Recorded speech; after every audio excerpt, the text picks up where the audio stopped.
রসুলকে বাদ দিয়ে যারা অন্যকে আদর্শ বানিয়েছে। এখন যুবকরা আদর্শ বানিয়েছে মেসি কাটিং চুল, নেইমার কাটিং চুল। এই রংপুরে নেই, আছে নাকি? তো সে তার মাথা থেকে পা পর্যন্ত 3.5 হাত পরিধি আদর্শ মডেল হিসাবে অনুসরণ করলো রসুলকে না আরেকজন।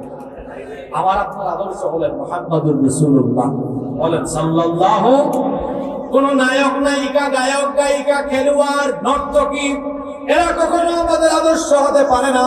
আমাদের আদর্শ হচ্ছেন মুহাম্মাদুর রাসূলুল্লাহ। সবাই বলেন সাল্লাল্লাহু আলাইহি ওয়াসাল্লাম।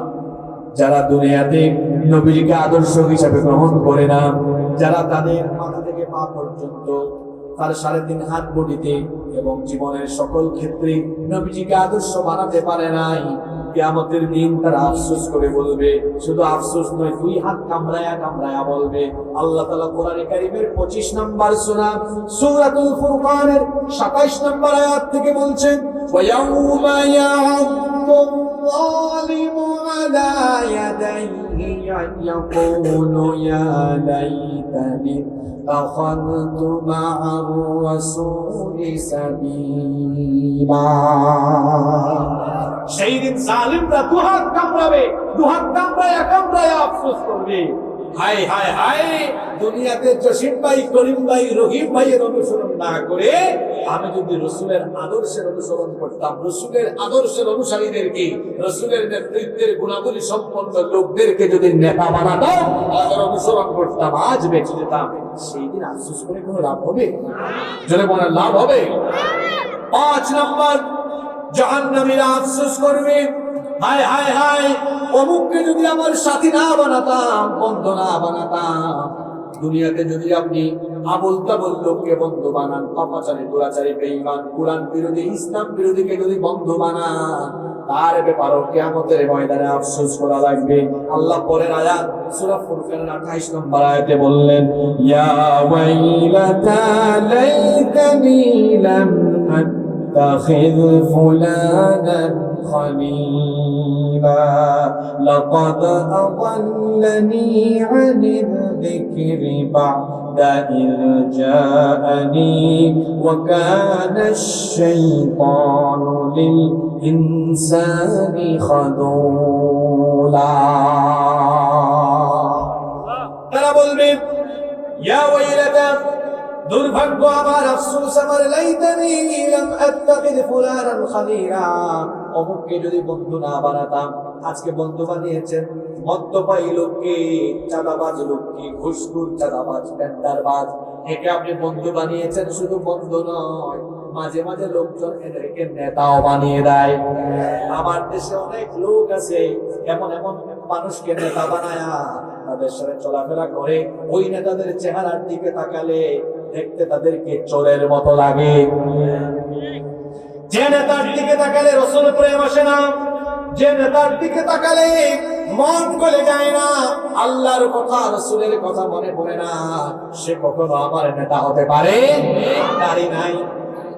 আল্লাহর দ্বীনের কোন, আল্লাহর দ্বীন মেনে চলার কোন অভ্যাস যার ভেতরে নাই, ওই ব্যক্তি কখনো আমার নেতা হতে পারে। বরং আমার নেতা হবেন তিনি রাসূলের আদর্শে আদর্শিত হবেন যিনি। যদি আমরা শয়তানের পথের পথিকী যারা, তাদেরকে আমরা বন্ধু বানাই, নেতা বানাই, কিয়ামতের দিন আফসোস করা লাগবে। এজন্য আফসোস করার আগে দুনিয়াতে থাকতে এই সময়কে ভালোভাবে কাজে লাগানোর দরকার আছে না নাই? নাম্বার 6 নম্বর, কিয়ামতের দিন জাহান্নামীরা আফসোস করবে, কেন আমরা আল্লাহ আর রাসূলের অনুসরণ করলাম না, কেন আমরা আল্লাহ আর রাসূলের আনুগত্য করলাম না। কোরআনে কারীমের 33 নম্বর সূরাতুল আহজাবের 64 নম্বর আয়াত থেকে আল্লাহ তাআলা বলছেন, ইন্নাল্লাহা লা'আনাল কাফিরিনা ওয়া আ'আদ্দা লাহুম সাঈরা খালিদিনা ফিহা আবাদান لا يجدون وليا ولا نصيرا।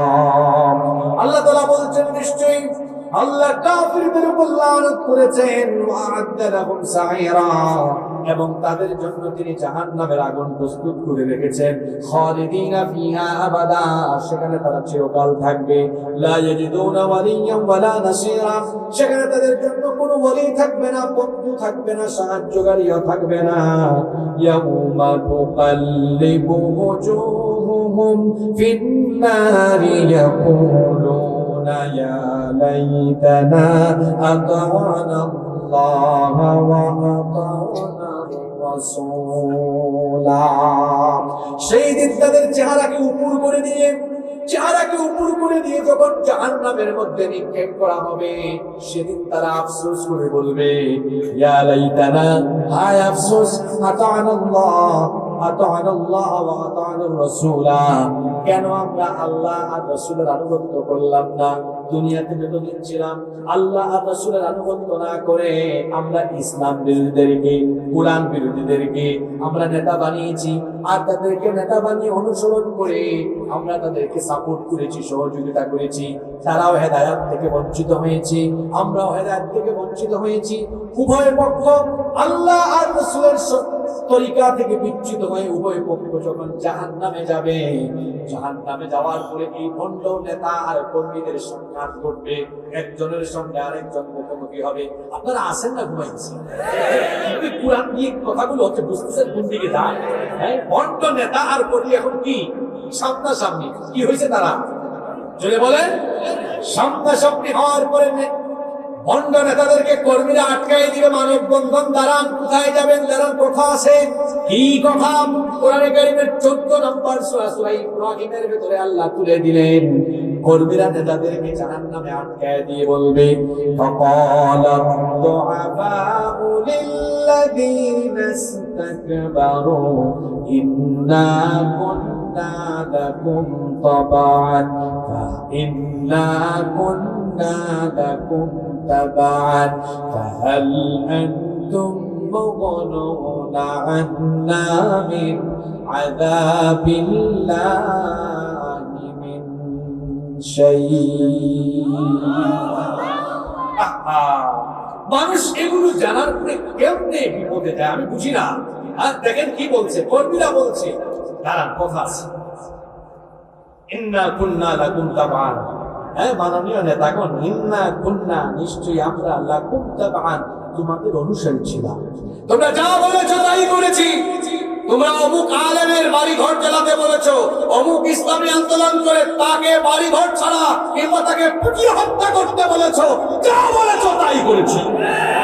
তোমাদের হুকুম মেনে সব করেছি। তোমরা অপরাধী, আমরাও অপরাধী। কিন্তু দুনিয়াতে তোমাদের পক্ষে কাজ করে অপরাধী হলেও আমরা ছাড় পেতাম।